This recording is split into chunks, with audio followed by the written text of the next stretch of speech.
Justice. All right, thank you for inviting me here. Yes, I joined the National Institute of Justice back in July after a 12-year career at the RAND Corporation doing things like gun violence research. So it's sort of fortuitous that I sort of landed in this job at this time. I'm glad to be a part of this. In addition, I'm really glad to have my partners at the CDC sort of back engaged in gun violence research. I think it's a fantastic area, and there's so much to do. I think there's a lot of room for everybody. And in fact, while I was at RAND, I did a little bit of research on business improvement districts and their effect on violence. And this is right in that period where we had to sort of dance delicately around the issue of whether gun violence could be a part of this project. But I'm glad to see we're sort of fully engaged. I was in LA at the time doing gun violence research, a project funded by Lois Mock. I don't know if she's still here. There she is, also working with Garen Wintemute. You had longer hair at the time. So it's fun to have a lot of familiar faces, from that project, 8-10 years ago. LA and California in general is a fascinating place to conduct gun violence research. For one, the N is large, unfortunately. There's a lot of gun violence. My first month in Los Angeles, upon exiting a Home Depot, security guard says, "Where'd you park your car?" I said, "I think it's over there somewhere." He says, "Okay, you're okay. There's a gunman over that side of the parking lot. Just don't go over there. You'll be fine over here." So I'll wait. I'll do a little bit more shopping before I go home. But also, there's a lot of interesting gun laws. Interesting laws about buying ammunition around the 4th of July. And also in the city of Los Angeles, there's a when you buy ammunition, you have to document, show a driver's license, leave a thumbprint. And one of the things we did is realize that no one ever looked at these records of ammunition transactions. So a study we ran was to look at whether there's prohibited possessors among the people buying ammunition in Los Angeles. And indeed, we found about 2 to 3% of the transactions involved prohibited possessors, about 5,000 rounds of ammunition each month.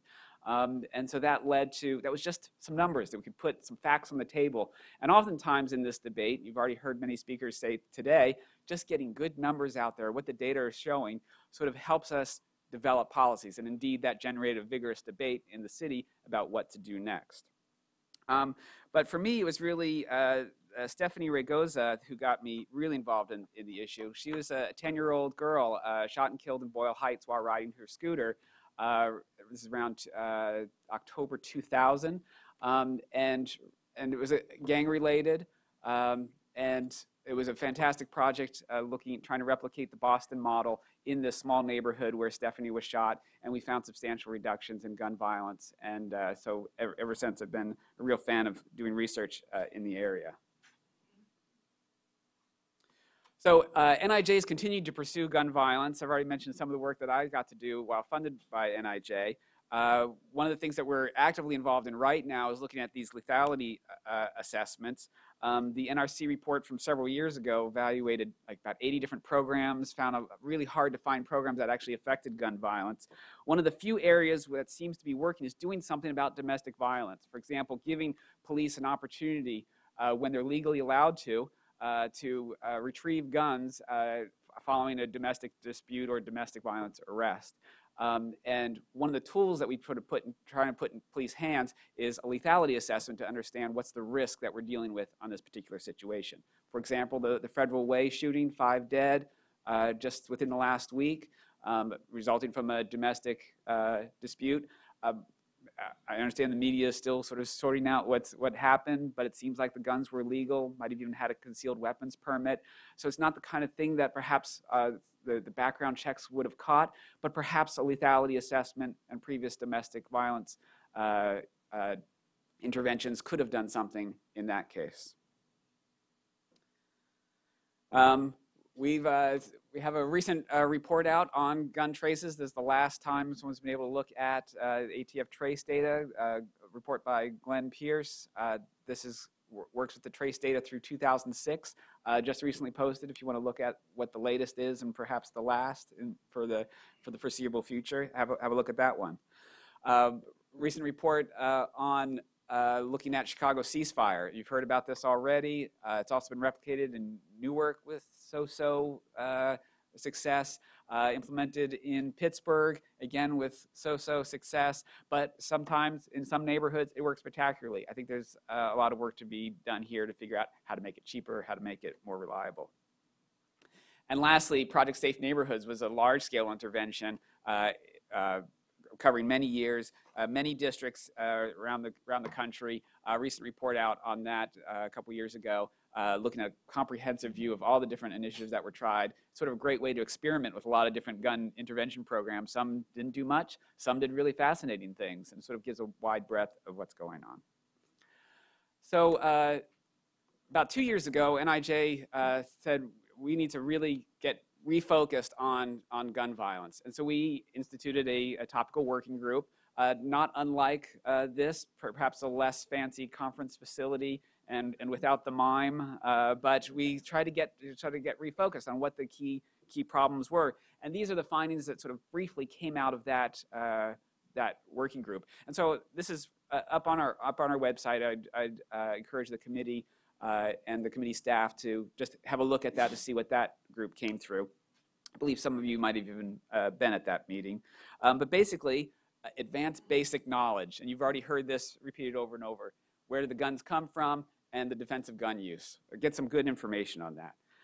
Assess the value of the gun prohibitors. So how much value is it in prohibiting gun possession for those with severe mental illness, or from people with previous felony convictions, violent misdemeanor convictions, domestic violence convictions? So are those the kind of things, what kind of effects do those really have?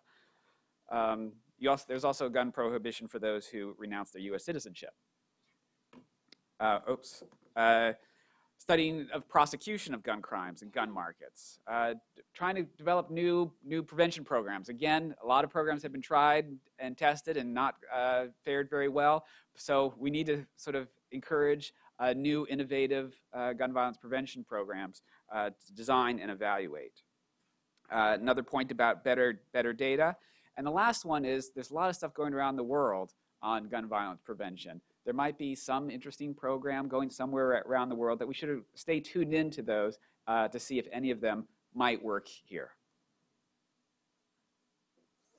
So let me break down 3 areas, and my recommendations are going to fall into each of these 3 areas, and they align with the 3 key scientific areas that NIJ pursues: the social science, the forensic sciences, and the physical sciences. I'm going to give examples of each of these, and then I'll give you my ideas on where to go from here. So first, let's talk about the social science pursuit to reduce gun violence. And I want to give you an example from Milwaukee Homicide Commission. Basically, the Milwaukee Homicide Review analyzes and responds to cities' homicides. Every month they meet, they look at the last month's homicide, and they treat them as sentinel events. Something happened, something went wrong, what could we have done? And they sort of then start building this knowledge base, and they can look over the last year of what key themes are coming out of our city's homicides. What could have been prevented, where did the gun come from, who was the perpetrator, who was the victim. And while we're talking about how difficult that is to do at a national level, it's actually quite easy at a local level. You can pull in the detective, you can pull in the community member. So Milwaukee was able to learn quite a bit about their city's homicides. So they did strategic problem analysis, and they developed some very tailored enforcement efforts to the problems that they encountered. There's also multiple levels, reviews with the victim, the victim's families, community service review to try to get them more involved in solving the problems, and regular public reviews. Over the course of the study that NIJ funded, they've looked at almost 300 homicides. And they learn a lot from doing this. They learn that a lot of that these homicides cluster in specific places. For example, Professor Webster already brought up the idea that there might be some problem outlets. And indeed, in Milwaukee, they found a surprising number clustered around taverns. So 10% of homicides were right around there. So then that gets into what police can do with civil injunctions and problematic outlets, and what they might be able to do focused on that. And if they could be really successful there, they have a chance of cutting down by 10% their homicides. Also, most of the victims and almost all of the suspects were already known to the police. These are not surprises that when a homicide occurs, they have a good chance of knowing a lot about these individuals. In fact, many of them were under active supervision at the time of the homicide, on probation. And then where's the source of these problems? What generated the homicide? And indeed, in many other studies I've done, this sort of comes to the surface, that homicides often start with a dispute. In fact, rarely is it drug territory. Maybe once upon a time, there was a big problem with fight over drug turf. That seems to not be as much an issue, but simple issues of respect. And you drove through my neighborhood and said something bad about my girlfriend. That's the kind of thing that's generating a lot of homicides. So ultimately, they resolved to do better, to position resources to address the high-risk places and the high-risk people, and to coordinate better among all of their stakeholders. So there's an example of a social science approach to a very local problem with homicide. Talk about forensic science. We're also doing a lot to try to strengthen forensic science across the sciences that comprise forensic science, and particularly with ballistic evidence. So right now, we expect in a couple months, we'll have a study to look at how the police use ballistic evidence to solve crimes. Why is this relevant? Well, it's one of the key components of deterrence is the certainty of getting caught. And right now, the certainty is not that strong. So for example, what do we have? Like maybe about 2/3 of homicides are cleared. That's a sort of rough national figure, but in some cities it's much lower than that. Take Chicago, about 1 in 4 homicides are solved. So if you're dealing with a city like this, people don't feel that they can sort of shoot and probably get away with it.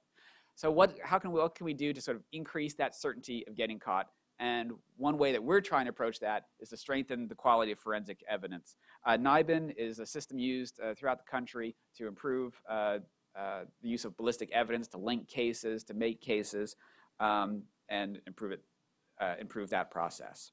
One wrinkle right now is that rarely are suspects identified through NIJs. This isn't like the DNA database where you were looking for a suspect and aha, you got them, thanks for CODIS being there. But maybe NIJs could develop into such a thing, but right now that's not happening. It is helping prosecutors build their cases and make their cases stronger. But we have a report out in the next couple months looking at that. So that's a little bit about for the forensic sciences. Lastly, let me talk about the physical sciences, engineering. And here we're focusing a lot on gun safety technology. Today we're in this room because of number 14 on the president's list. President's now is the time plan for gun violence. This is number 14. Gun safety technology is its neighbor at number 15. And we've been tasked with trying to figure out something to do about gun safety technology. Well, we've been finding the last big investment we made in this was around 2008, trying to improve child-safe guns, and that's sort of doing sort of grip detection, not unlike the prescription bottle, openers that are sort of standard now and on everything. Trying to implement the same sort of approach on firearms just to make them child-safe. More advanced than that is the dream of having a user-authenticated gun, either through RFID. Fingerprint readers. There's lots of different ideas flowing around there because there could be a market for people who want to have a gun but would like it to be safe and under their control, even if it gets stolen or even if their kid gets a hold of it, they would like to have it so that they can control its use when and where that happens. We're currently researching current and emerging technologies. We've been doing several working groups on this issue. We expect to have a report out again in the near future on the current state of the technology.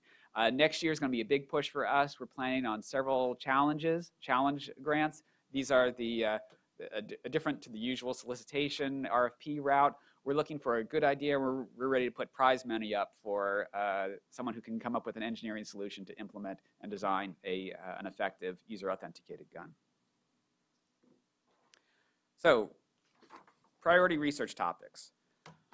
Heard this already, and I knew this would come up well before I came up here, so I'm going to use this as my freebie.